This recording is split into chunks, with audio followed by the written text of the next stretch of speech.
Hey, what's up everyone? It's Captain TC here, coming at you with a somewhat small new series that are going to look back from Splatoon weapons from Splatoon 1 to Splatoon 2. And we're starting off with the Splattershot Jr. Damage is a little short, range is short, but a decent fire rate. The Splattershot Jr. Everyone's got to start off somewhere. Good rate of fire and efficient ink use to boot. Not the most accurate weapon, but it's phrasing so widely that you're bound to hit something with a special medium depletion. Now we're gonna have a couple of friends here help us out to describe what they think about it in Splatoon 1. So let's begin. And with first step on the block, we have Artsy World coming in to help out describe what she feels with the Splattershot Jr. Using the Splattershot Jr. is a fun little weapon, but at the same time it's hard to use. Just like any other shooter weapons, you have to aim properly and shoot the enemy with 5 bullets. It has a very short range, so getting closer to enemies is a priority. For the bubbler, enemies can push you, making it harder to shoot them back with such short range. Although it may have some cons, it's still very effective. The Splattershot Jr. is a weapon that should be used carefully and not into battle so quickly. It's a small weapon. It can't be used for kills that easily, but it's still possible you can get a sneak attack or flank with a bubbler ready. Splat bombs are also a useful sub-weapon for the Splattershot Jr. It's good for trapping enemies or splatting them from a distance. And frankly, I agree with her on so many levels that watching your range and stuff like that and keeping an eye on your distance is a big priority. Alright, next up we have Teal on the talking block about the Splattershot Jr. Here's what she had to say.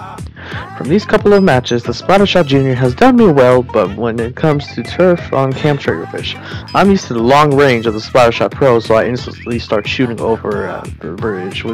But with the Jr. I can only throw bombs, which doesn't really help me with a long range shooter like myself. But it did help me manage to make a ton of quick escapes, which the Pro couldn't do before. The bubbler special is also really helpful to me, but it did take me a while to get used to it since I've been in ink strike mains for quite some time. Yeah, I think that sums it. When I'm going up against an enemy, I often wait for a chance to escape so I can use my ink strike. But when I have the bubbler, it's much easier for me to splat and go. In some cases, if your opponent has the Jr. or another weapon that uses the bubbler, you gotta time your special perfectly so when your opponent uses their special, you can activate yours after a couple of seconds once theirs is depleted. For the sub player I am, who doesn't use this weapon that much often, using the Jr. I had to use them a lot to help with my quick escapes and for when your opponents had the high ground. And that's what Teal said. And frankly, in my opinion, the Splattershot Jr. is a good all-around weapon for you to get know the basics. You have the bubbler to help protect you and your teammates, though it's not like the ink armor in Splatoon 2. It does have some perks. You have to get close up to your friends to help protect them, but it is a very big invincibility buffer. You do have to be careful with the fact that if you're outranged from this weapon, if you're outranged from another person, you gotta try to find a sneakier way to get towards them. If not, well, your goose is cooked. Am I right or am I wrong? For me, the sub weapons are very useful as well, since bombs. Who doesn't like bombs? But with that said, let's go ahead and switch over to Splatoon 2 and start talking about what happened to the weapon as of now.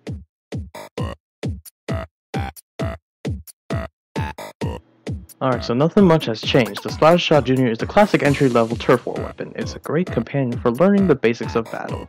It has great rate of fire and efficient ink use to boot. Plus it sprays its ink so widely that you're bound to hit something. Splat bombs are super effective at smoking out hidden opponents and clearing your path. And the ink armor special is great for support, making this set an excellent choice for players who appreciate balance. So nothing much has changed with the Splattershot Jr.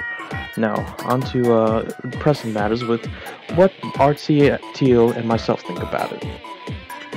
Alright, from Artie's view on the Splatoon version, the Splattershot Jr. from Splatoon 1 have similar aspects to the one in Splatoon 2. They both require 5 shots to the enemy, has almost the same range, same short range, and the sub-weapons are splat bombs, and they basically just stay the same. But there was a slight difference in the specials, which Splatoon 1, the Splattershot Jr. had a bubbler, while here in Splatoon 2, it has ink armor. The ink armor raises defense to all team members for a short amount of time or until they've been hit a lot. In my opinion, the Splattershot Jr. from Splatoon 2 has been buffed compared to the one from the first game because of ink armor. Even though the special isn't very lasting, you won't be pushed by enemies when they're shooting at you, and that's what lacked from the bubbler special from the Splattershot Jr. in Splatoon 1. Yeah, the rebound, well, let's say you're going against a Hydra Splatling and you have the bubble up. The fact that it has a greater fire rate and power, and it outranges you'll get pushed back hard. Plus, you can help your teammates without being next to them. Yeah, let's see. The bubbler special allowed you to share bubbles with some people that are close to you. And this time the ink armor can be released, and everyone can get ink armor without being so close up. And this is where it gives them the extra defense. So yeah, you get more defense instead of being pinned down hard, you know? That's a lovely aspect to think about. And from Teal's side, my experience with the Splattershot Jr. is the same with both Splatoon 1 and Splatoon 2. However, I feel like the fire rate is more intense in Splatoon 2 than in Splatoon 1, giving the user a high chance of getting a splat much easier. Along the more intense firing rate, I feel like the range has also come down a bit, making it very short ranges, in my opinion. When it comes to the special, there is a difference from the one in Splatoon 1 and the one in Splatoon 2, seeing as both of them are used to defend you and your whole team. But with the bubbler, your teammates have to get close to you, but with ink armor, you can actually distribute it outside to the whole team. Yeah.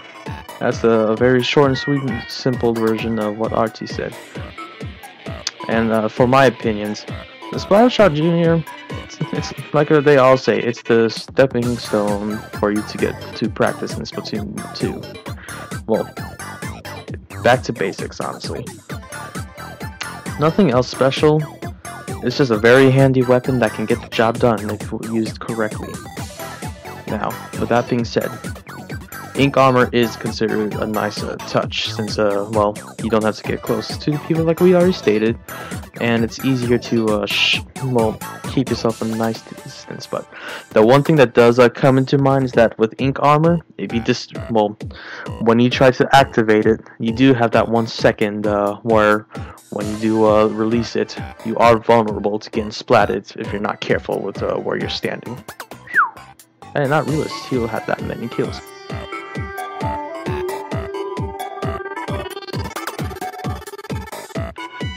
And with the kitting cutting off right now, I think that the Splattershot Jr. overall is one of the great weapons to begin your Splatoon career.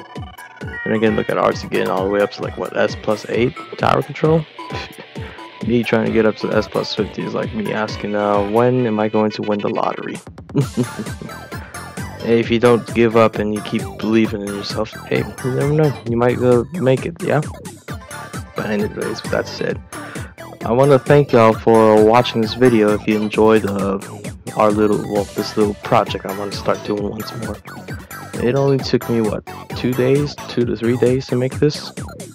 Well, besides gathering people up and start talking and discussing about the future weapons that we should look back and see how they changed up all the way up to now.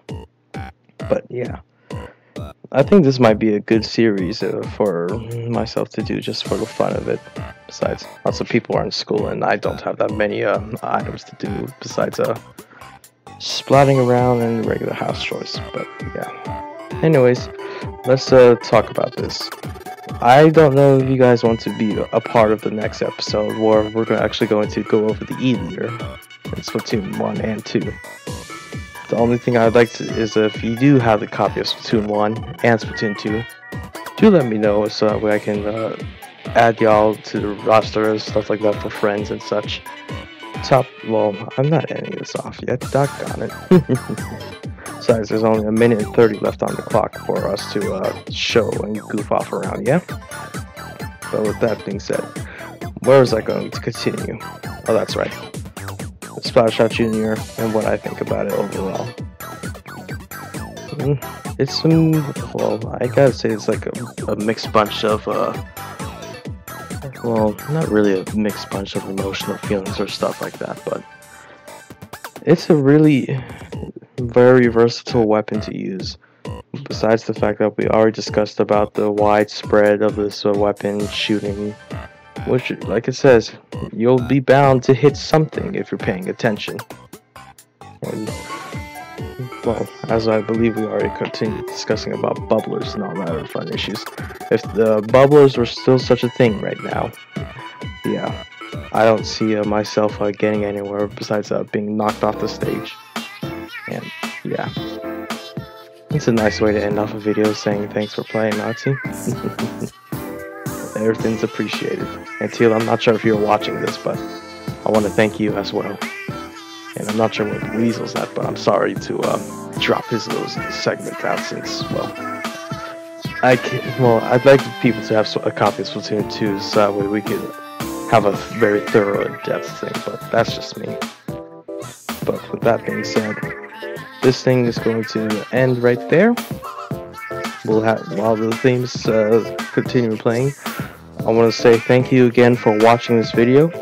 If you enjoyed it, please leave a like and subscribe to my channel. In the top left corner will be some random videos since we don't have any more of these up yet. Bottom right, subscribe to my channel to see more. Top right corner will be a playlist of some regular stuff. And in the bottom left corner, I'll have a little link that'll share your RT's profile and stuff, yeah? But with that being said, thanks for watching.